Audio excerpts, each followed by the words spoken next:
सुबह सुबह का वक्त था। एक मुस्लिम लड़के के नंबर पे फ़ोन आता है।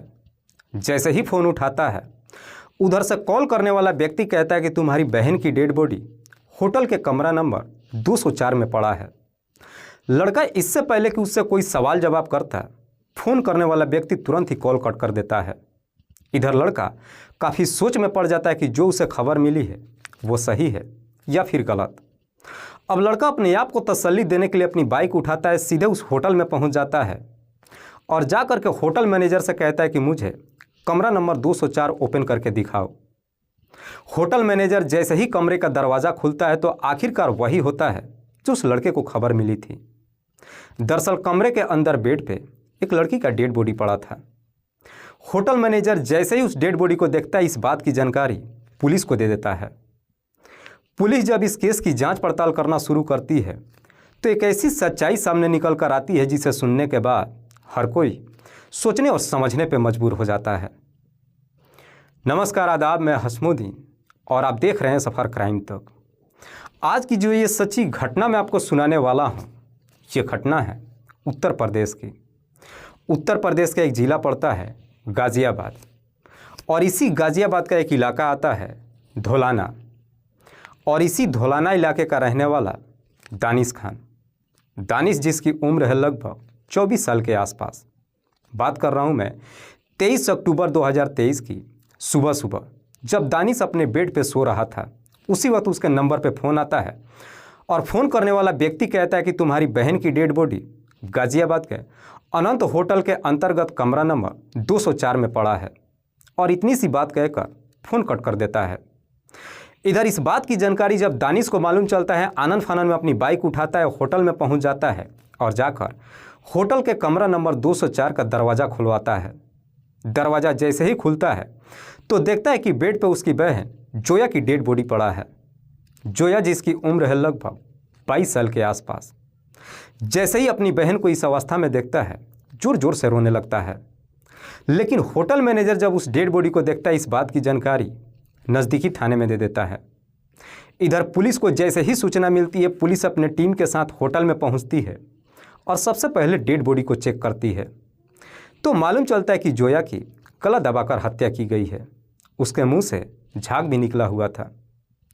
पुलिस जब इस डेड बॉडी के बारे में होटल मैनेजर से पूछताछ करती है तो होटल मैनेजर कहता है कि साहब 2 दिन पहले 20 अक्टूबर 2023 को ये कमरा नंबर पति पत्नी के नाम पर बुक हुआ था, जिसमें व्यक्ति का नाम है अजरुद्दीन और ये जोया अजरुद्दीन की ही पत्नी है। जैसे ही अजरुद्दीन के बारे में बताता है, पुलिस अब अजरुद्दीन के बारे में होटल मैनेजर से पूछताछ करती है तो होटल मैनेजर कहता है कि साहब कल शाम को मैं अजरुद्दीन को होटल से बाहर जाते हुए देखा था। मैंने उससे पूछा भी था कि तुम कहाँ जा रहे हो। उसने बताया था कि मैं खाना लाने के लिए जा रहा हूँ, थोड़ी देर में वापस आ जाऊँगा। लेकिन उसके थोड़ी देर बाद मैं ही घर चला गया।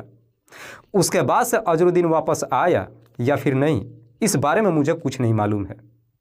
जैसे इस तरह की बातें पुलिस वालों से कहता है तो पुलिस फिर से होटल मैनेजर से सवाल करती है कि तुम्हें कैसे मालूम चला कि इस कमरे के अंदर जोया की डेड बॉडी पड़ा है।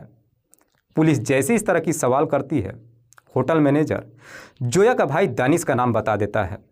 जैसे ही दानिश का नाम लेता है, पुलिस अब दानिश से पूछताछ करती है। दानिश कहता है कि साहब मैं सुबह जब सो रहा था उसी वक्त मेरे नंबर पर फ़ोन आया था और मुझे बताया गया, लेकिन फ़ोन करने वाला कोई और नहीं बल्कि अजरुद्दीन ही था। जैसे ही अजरुद्दीन का नाम लेता है, पुलिस अब अजरुद्दीन का एड्रेस पूछती है। दानिश कहता है कि साहब अजरुद्दीन इसी गाज़ियाबाद के कल्लूगढ़ी गांव में रहता है। जैसे ही पुलिस को अजरुद्दीन की एड्रेस मिल जाती है, उसके बाद से पुलिस सबसे पहले जोया की डेड बॉडी को अपने कब्जे में लेती है, उसे पोस्टमार्टम के लिए भेज देती है और फिर अपने टीम के साथ अजरुद्दीन के घर पे पहुंच जाती है। लेकिन पुलिस जब अजरुद्दीन के घर पे पहुंचती है तो मालूम चलता है कि अजरुद्दीन अपना घर छोड़ करके फरार हो चुका है। उसके बाद से पुलिस अब अजरुद्दीन की हर जगहों पे तलाश करना शुरू कर देती है। 2 दिन का समय गुजर जाता है और आखिरकार 2 दिनों बाद 25 अक्टूबर 2023 को पुलिस को कामयाबी भी मिल जाती है। दरअसल इसी धौलाना रोड पर पुलिस जब गाड़ियों की चेकिंग कर रही थी, अजरुद्दीन गाड़ी से कहीं भागने की कोशिश कर रहा था। अपने सामने जैसे पुलिस वालों को देखता है, अपनी गाड़ी से निकलकर वहां से भागने की कोशिश करता है। लेकिन इससे पहले कि वहां से भाग पाता, पुलिस अजरुद्दीन के ऊपर गोली चला देती है, जो गोली अजरुद्दीन के पैर में जाकर लग जाती है, जिस वजह से अजरुद्दीन गंभीर अवस्था में वहीं पे गिर जाता है।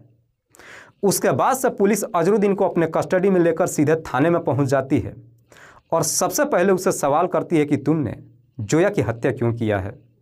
इस पर अजरुद्दीन भी बिना किसी सख्ती दबाव के ही तुरंत ही अपनी सच्चाई कबूल कर लेता है। लेकिन अजरुद्दीन जब इस हत्या की पूरी कहानी बताता है तो वाकई में इसे सुनने के बाद हर कोई हैरान रह जाता है। दरअसल इस कहानी की शुरुआत होती है घटना से ठीक लगभग 4 साल पहले, जब अजरुद्दीन और जोया की पहली बार मुलाकात अलीगढ़ के एक ज्वेलरी शॉप में होती है। इधर जोया जब अपना एक रिंग खरीदने के लिए ज्वेलरी शॉप में जाती है, वहाँ पे अजरुद्दीन जब पहली बार जोया को देखता है तो जोया की खूबसूरती देख उसके तरफ देखते ही रह जाता है और फिर जोया से बातचीत करने के लिए उसके पास पहुँच जाता है और इधर उधर की बातचीत करने लगता है। हालांकि अजरुद्दीन और जोया जब पहली बार दोनों एक दूसरे से बातचीत करते हैं, कहीं ना कहीं दोनों के एक दूसरे भी काफ़ी हद तक पसंद आ जाती है। इसीलिए जब दोनों दुकान से अपने घर के लिए रवाना होते हैं, अपना अपना मोबाइल नंबर एक दूसरे के साथ शेयर कर लेते हैं। उसके बाद से अजरुद्दीन और जोया अक्सर फ़ोन के जरिए एक दूसरे से बातचीत करना शुरू कर देते हैं। बातचीत करते करते आखिरकार अजरुद्दीन और जोया के बीच में प्रेम प्रसंग शुरू हो जाता है। जैसे ही दोनों के बीच में प्रेम प्रसंग शुरू हो जाता है, उसके बाद से दोनों एक दूसरे से मुलाकात भी करते हैं। लेकिन जैसे ही कुछ महीने का समय गुजरता है, अजरुद्दीन को यह एहसास होने लगता है कि अब जोया उससे बेपनाह मोहब्बत करने लगी है। दरअसल वो उससे शादी भी करना चाहती है। अजरुद्दीन को जैसे इस बात का एहसास होता है, अब अजरुद्दीन को डर सताने लगता है। दरअसल अजरुद्दीन ने जोया से अपनी सारी सच्चाई छुपा के रखा था। अजरुद्दीन जो ऑलरेडी शादीशुदा ही नहीं था, बल्कि उसके 5 बच्चे भी थे।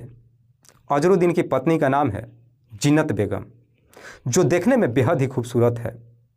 जैसे ही अजरुद्दीन को एहसास हो जाता है कि जोया उससे शादी करना चाहती है, अब अजरुद्दीन जोया को अपनी सारी सच्चाई बताने की सोच लेता है और फिर एक दिन अलीगढ़ का एक होटल में कमरा बुक करता है और जोया से मिलने के लिए वहाँ पर बुलाता है।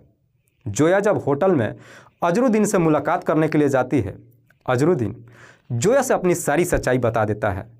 कहता है कि मैं तुमसे बेपनाह मोहब्बत ही नहीं करता हूँ, बल्कि मैं तुम्हारे बगैर रह भी नहीं सकता हूँ, लेकिन मैंने तुमसे अपनी एक सच्चाई छुपा रखा है। अजरुद्दीन जोया से कहता है कि मैं ऑलरेडी शादीशुदा ही नहीं हूँ, बल्कि मेरे 5 बच्चे भी हैं। जैसी ये बातें जोया से कहता है, ये सुनकर जोया के पैरों तले ज़मीन खिसक जाती है। जोया जो खुद अजरुद्दीन के बगैर नहीं रह सकती थी, वो काफ़ी सोच में पड़ जाती है और आखिरकार काफ़ी देर तक सोच विचार करने के बाद अजरुद्दीन को जवाब देते हुए कहती है कि मुझे तुम्हारे शादीशुदा होने से कोई एतराज़ नहीं है। मैं तुम्हारी दूसरी पत्नी भी बनने के लिए तैयार हूँ, क्योंकि मैं भी तुम्हारे बगैर नहीं रह सकती हूँ। जोया जैसे ही अपनी दिल के बात अजरुद्दीन से बता देती है, ये सुनकर अजरुद्दीन भी काफ़ी खुश हो जाता है। उसके बाद से दोनों का प्यार का सिलसिला पहले के जैसे ही चलना शुरू हो जाता है। उसके बाद से अजरुद्दीन जोया से जब भी मुलाकात करता है, अक्सर उसे महंगे महंगे गिफ्ट भी देना शुरू कर देता है। लेकिन जैसे ही कुछ महीने का समय गुजरता है, अजरुद्दीन के पास जब अपने पैसे ख़त्म हो जाते हैं, अपनी बाप दादा की ज़मीन भी बेचना शुरू कर देता है। लेकिन ज़मीन बेचने के बावजूद भी घर में जब कोई सामान लेकर नहीं आता है, इस वजह से अजरुद्दीन की पत्नी जीनत को अपने पति पर शक हो जाता है। दरअसल जीनत सोचने लगती है कि उसका पति ज़मीन बेच करके सारा पैसा न जाने कहाँ गंवा रहा है। इसीलिए सच्चाई पता लगाने के लिए अपने पति के पीछे पड़ जाती है और आखिरकार जीनत को एक दिन अपने पति की सारी सच्चाई भी मालूम चल जाता है कि उसका पति का जोया के साथ में प्रेम प्रसंग चल रहा है। जैसे ही जीनत को अपने पति की सारी सच्चाई मालूम चलती है, ये जानकर वो काफ़ी गुस्से में आ जाती है, क्योंकि जीनत अपने पति से बेपनाह मोहब्बत ही नहीं करती है, बल्कि अपने बच्चों को भी बड़ी ईमानदारी से परवरिश करती है। इधर शाम के वक्त जब अजरुद्दीन अपने घर पे पहुंचता है, जीनत अपने पति से सवाल करती है कि जोया कौन है। जैसे ही जोया का नाम लेती है, अजरुद्दीन को पूरा यकीन हो जाता है कि उसकी पत्नी को सारी सच्चाई मालूम चल चुका है। इसलिए अजरुद्दीन भी अब अपनी पत्नी से कुछ भी नहीं छुपाता है। अजरुद्दीन अपने पत्नी से कहता है कि मैं जोया से बेपनाह मोहब्बत करता हूँ और मैं उसे छोड़ भी नहीं सकता हूँ और मैं तुम्हारे बगैर भी नहीं रह सकता हूँ। जैसे इस तरह की बातें कहता है, जिन्नत अपने पति को जवाब देते हुए कहती है, ये कभी नहीं हो सकता है, तुम्हें हम दोनों में से किसी एक को ही रखना होगा, या तो तुम्हें जोया को छोड़ना होगा या फिर मुझे। जब अपनी दिल की बात कहती है, अजरुद्दीन भी अपना फैसला सुना देता है। कहता है कि मैं जोया को किसी कीमत पे नहीं छोड़ सकता हूँ। जैसे इस तरह की जवाब देता है, जिन्नत गुस्से में आकर अपने बच्चों को लेकर अपने पति को हमेशा के लिए छोड़कर मायके में चली जाती है। जब अपने मायके में चली जाती है, इधर अजरुद्दीन भी एकदम से आज़ाद हो जाता है। उसके बाद से जब भी अपनी प्रेमिका से मुलाकात करता है, महंगे महंगे गिफ्ट तो देना ही शुरू करता है। जब उसके सारे पैसे खत्म हो जाते हैं, अपनी प्रेमिका का डिमांड पूरा करने के लिए अपने घर को भी बेच देता है और फिर एक किराए के कमरे पर रहने लगता है। लेकिन हद तो तब हो जाती है जब उसके सारे पैसे खत्म हो जाते हैं। इसके बावजूद भी जब जोया का डिमांड पूरा नहीं हो पाता है, अब अजरुद्दीन अपनी प्रेमिका का डिमांड पूरा करने के लिए चोरी चकारी करना शुरू कर देता है। दरअसल सड़क किनारे जब भी कोई बाइक को देखता है, बाइक को उड़ा लेता है और ले जाकर उसे बेच देता है और उन्हीं पैसों से जोया के डिमांडों को पूरा करता है। लेकिन इसी सिलसिले में एक दिन अजरुद्दीन पुलिस के हत्थे चढ़ जाता है और फिर जेल चला जाता है। हालांकि जब जेल चला जाता है, इस बात की जानकारी जब जोया को मालूम चलता है, जोया अजरुद्दीन से मुलाकात करने के लिए जेल में भी जाती है। लेकिन जेल में जब मुलाकात करने के लिए जाती है, अजरुद्दीन जोया को देखकर काफ़ी रोता है और उससे अपनी गलतियों को माफ़ी मांगते हुए कहता है कि बस एक बार मैं कैसे भी इस जेल से बाहर निकल जाऊँ, उसके बाद से मैं सारे गलत काम छोड़ दूँगा, मेहनत मजदूरी करूँगा, जो भी पैसे कमाऊँगा कमा कर तुमसे शादी करके ईमानदारी की ज़िंदगी जीऊँगा। रोते हुए जब ये सारी बातें जोया से कहती है, जोया भी उसे तसल्ली देते हुए कहती है कि मैं तुम्हें बाहर इंतज़ार करूँगी। उसके बाद से जोया वापस अपने घर चली आती है। पर जैसे ही कुछ दिन का और समय गुजरता है, अजरुद्दीन को ये मालूम चलता है कि जोया की किसी और लड़के से शादी तय हो गई है। दरअसल जोया के घर परिवार वालों ने उसका रिश्ता दिल्ली के एक लड़के से तय कर दिया था, क्योंकि जोया के परिवार वालों का कहना था कि वो अजरुद्दीन से किसी कीमत पर शादी नहीं होने देंगे, क्योंकि अजरुद्दीन का नाम चोरी के लिस्ट में शामिल हो चुका था। उनका कहना था कि हम अपनी बच्ची की शादी किसी चोर उचक्के से नहीं करेंगे। हालांकि ये शादी जोया के मर्जी के खिलाफ नहीं होती है। शादी की तारीख 15 नवंबर 2023 को तय भी कर दी जाती है। लेकिन जैसी इस बात की जानकारी इधर अजरुद्दीन को मालूम चलता है, वो जेल के अंदर काफ़ी परेशान हो उठता है और जैसे तैसे करके अपना बेल करा लेता है। जेल से छूटकर जैसे ही बाहर आता है, सबसे पहले जोया के नंबर पर फ़ोन करता है और उसे मिलने के लिए बुलाता है। लेकिन जोया अजरुद्दीन से मिलने के लिए तैयार ही नहीं होती है। काफ़ी मिन्नतें करने के बावजूद भी जोया जब तैयार नहीं होती है, 20 अक्टूबर 2023 को अजरुद्दीन जोया के नंबर पर फ़ोन करता है और इसी गाज़ियाबाद में शॉपिंग कराने के लिए बुलाता है। शॉपिंग का जैसे ही नाम लेता है, जोया अजरुद्दीन से मिलने के लिए तैयार हो जाती है।